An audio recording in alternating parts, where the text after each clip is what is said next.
What does it mean to be a Russian? What is the nature of Russian subjectivity? Is something that I'm very interested in. Now, what I'm not interested in is the current thing with regards to the political machinations that are happening. I have no opinion on that matter. I'm not saying that it's not important in this reference, but I'm interested more in what is the ontological, being of a Russian, right? There's this dichotomy and this conversation about is Russia European? Is it Western? How much is it Western? If it's not, then what is it? And I'm going to read a couple of pages from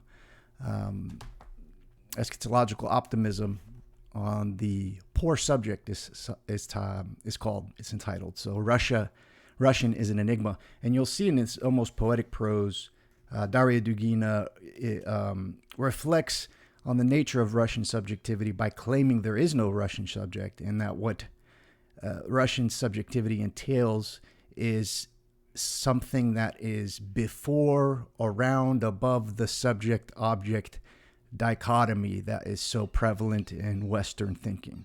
So that's what she means here by the poor subject. So let's get started here. Russian thought lives where night parts with the day, in the cold dusk of the Russian forest. There is no Russian philosophy as such, and such a thing could never come to be. Philosophy means touching upon secrets, upon what is concealed, and vertically ascending to the heavenly world beyond. Where are we to go if the beyond is within us? Russians have no border between there and here. We live in here being. And in here being, we experience the sacred in every moment of our lives. Our thought is woven with dreaming and enmeshed in the structures of dreams. Russians are spirit seers. Our thought cannot grasp what it comprehends. It is what it comprehends. In our land, in the space of our soul, the comprehended and the comprehending merge. This is the mysterious, secret course of things, the frantic course of things. We have no subject. It is absolutely poor. We have no object. It is negligible and small. Perhaps Russians today are in their thought and existence closest of all to authenticity.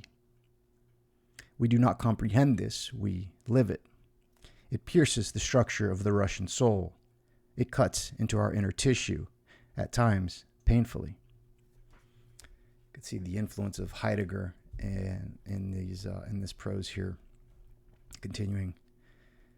In the West, the subject stands at the center of everything, or rather, it once stood there before they destroyed it.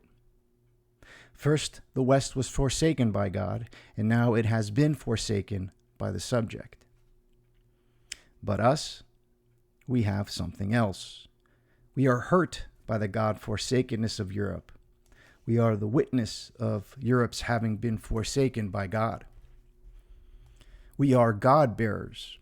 We are the witness of subject forsakenness. But the Russian subject, what is it?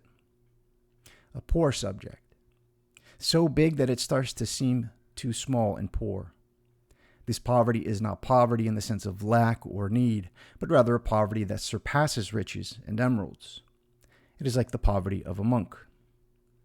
The subject is so poor that it almost is absent. Its will, its intention, is barely visible through the fog of the indistinguishable. Not only does it lack a trajectory, it lacks any point of initiation for a trajectory. No intending, no intended, no intention. The Russian subject is the poor subject, a secret, mysterious force, the sphere of subtle being. This is real existence. It is the hope that is not directed towards anything. It is being itself. The Russian is too broad to be a subject. This meek, humble, directionless poverty is something confused and hardly understands its own true wealth.